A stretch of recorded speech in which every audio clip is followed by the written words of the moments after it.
Bangla programme কোর্সের 6 semester SKBU 2022 সালের প্রশ্ন এটি। DSC 3 বাংলা যাদের রয়েছে 6 সেমিস্টারে পাস কোর্সের। কোর্স টাইটেল বাংলা সাহিত্যের ইতিহাস 19 শতক ও 20 শতকের প্রথমার্ধ, DSC 3 2022 সালের এটি প্রশ্ন। আমি তোমাদের সাথে এই 2022 সালের প্রশ্নের উত্তরগুলো শেয়ার করছি। দেখো, একের কতে রয়েছে শ্রীরামপুর মিশন থেকে মুদ্রিত প্রথম গ্রন্থ কোনটি? সঠিক উত্তর হচ্ছে মঙ্গল সমাচার। পরের প্রশ্ন, রামমোহন রায়ের লেখা একটি মৌলিক গ্রন্থের নাম। রামমোহন রায়ের লেখা একটি মৌলিক গ্রন্থের নাম হচ্ছে ব্রাহ্মসঙ্গীত। ব্রাহ্মসঙ্গীত একটি গ্রন্থ। আরেকটি গ্রন্থ তোমরা জেনে রাখো, রামমোহন রায়ের লেখা এটি কী রয়েছে দেখো, Bengali grammar in the English language, 1826 সালে এটি প্রকাশিত হয়। তাহলে রামমোহন রায়ের লেখা একটি মৌলিক গ্রন্থের নাম তোমরা মনে রাখবে ব্রাহ্মসঙ্গীত। পরের প্রশ্ন দেখো, পরের প্রশ্ন রয়েছে সংবাদ প্রভাকর পত্রিকার সম্পাদক কে ছিলেন? সংবাদ প্রভাকর পত্রিকার সম্পাদক ঈশ্বরচন্দ্র গুপ্ত। বিদ্যাসাগর চরিত গ্রন্থটি কার লেখা? এটি বিদ্যাসাগরের লেখা।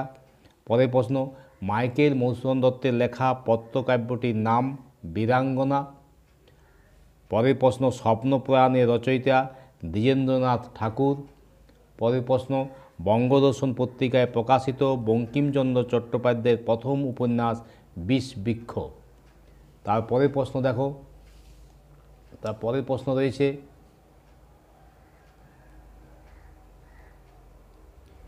মহারাষ্ট্র জীবন প্রভাত গ্রন্থটি কত সালে প্রকাশিত হয়? 1878 খ্রিস্টাব্দে। কবি যতীন্দ্রমোহন বাগচি রচিত একটি কাব্যগ্রন্থের নাম লেখা। বাংলা সাহিত্যে ভোরের পাখি নামে পরিচিত বিহারীলাল চক্রবর্তী। অচলায়তন নাটকের অপর একটি সংস্করণের নাম গুরু। পরের প্রশ্ন, কবি সত্যেন্দ্রনাথ দত্ত কত খ্রিস্টাব্দে জন্মগ্রহণ করেছিলেন? 1882 খ্রিস্টাব্দে। বন্দির বন্দনা কাব্যগ্রন্থটির প্রকাশকাল 1930 খ্রিস্টাব্দে। সবুজের অভিযান কবিতাটি কোন পত্রিকায় প্রথম প্রকাশিত হয়? সবুজপত্র পত্রিকায়।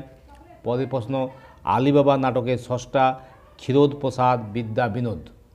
এই ছিল তোমাদের 1 মার্কের প্রশ্নের উত্তর। এবার 2 মার্কের প্রশ্নের উত্তরগুলো দেখে নাও। 2 মার্কের 5টি করতে হয়।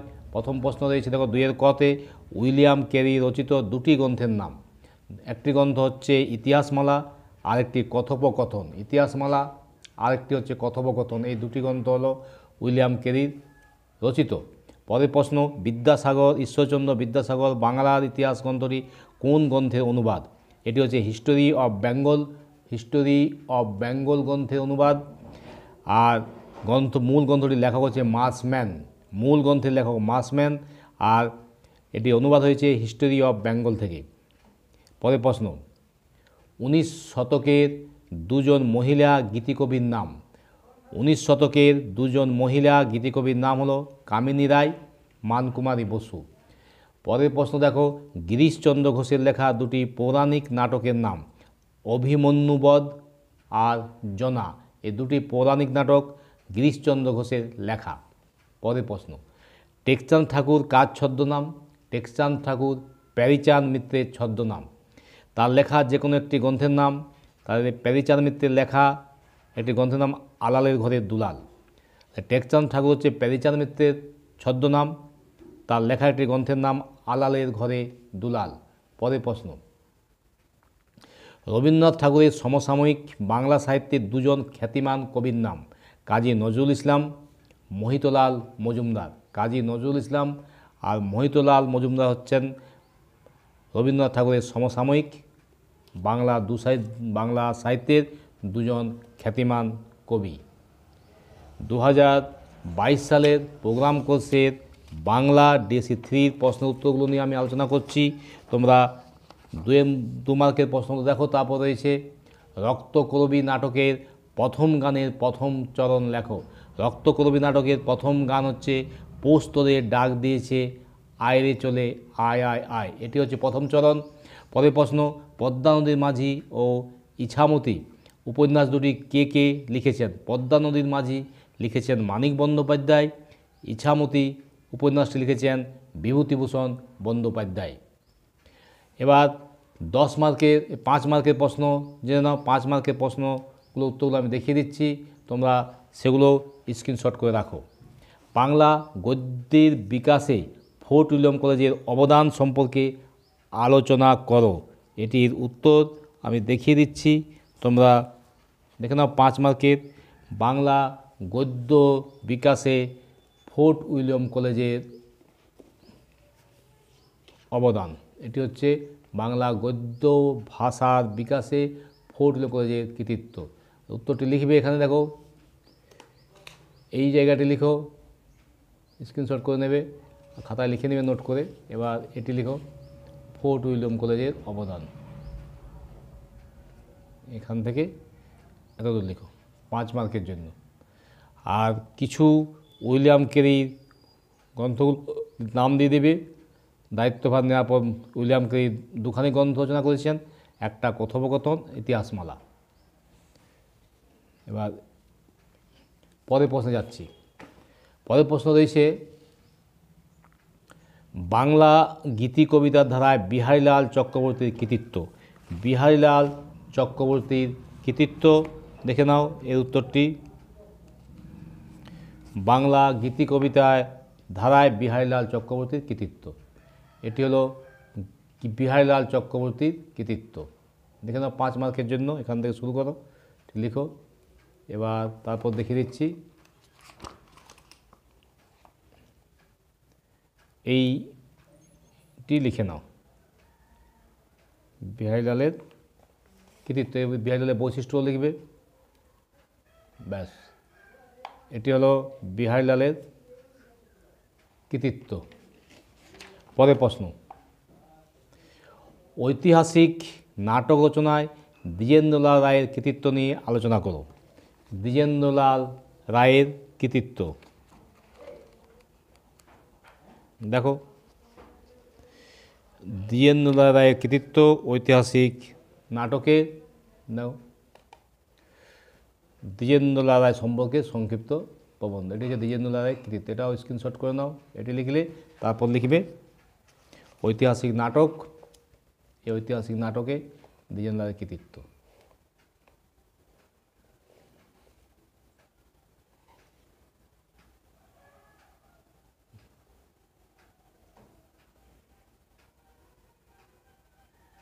ব্যাস, এবার 10 মার্কের প্রশ্নের উত্তর দেখে নাও। 10 মার্কের প্রশ্ন কী কী রয়েছে? বাংলা নাটক ইতিহাসে মাইকেল মধুসূদন দত্তের অবদান। বাংলা নাটকের ইতিহাসে মাইকেল মধুসূদন দত্তের অবদান, এটি বাংলা নাট্য সাহিত্যে মধুসূদন দত্তের আলোচনা, এটি স্ক্রিনশট করে নাও, আমি দেখিয়ে দিচ্ছি। মধুসূদন দত্তের অবদান বাংলা নাটকে, 10 মার্কের জন্য। 10 মার্কের জন্য বাংলা নাটকে মাইকেল মধুসূদন দত্তের অবদান।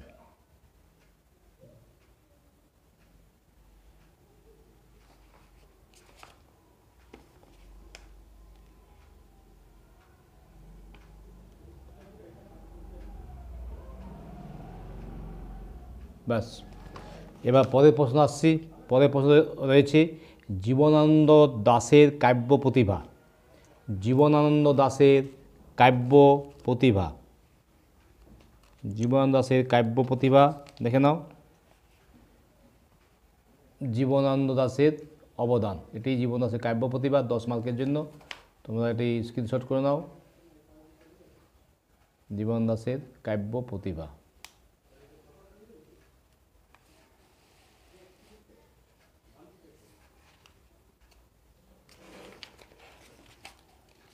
এটি জীবন দাসের কাব্য প্রতিভা, 10 মার্কের প্রশ্নের উত্তর।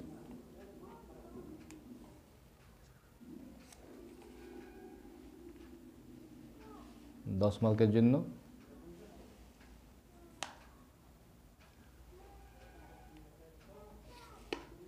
ব্যাস, এখন পর্যন্ত। পরের প্রশ্ন দেখো। পরের প্রশ্ন রয়েছে বাংলা উপন্যাসের ধারায় শরৎচন্দ্র চট্টোপাধ্যায়ের কৃতিত্ব। বাংলা উপন্যাসের ধারায় শরৎচন্দ্র চট্টোপাধ্যায়ের কৃতিত্ব। শরৎচন্দ্র চট্টোপাধ্যায়ের কৃতিত্ব, বাংলা উপন্যাস জগতে শরৎচন্দ্র চট্টোপাধ্যায়ের অবদান 10 মার্কের জন্য। এটি তোমরা স্ক্রিনশট করে নাও।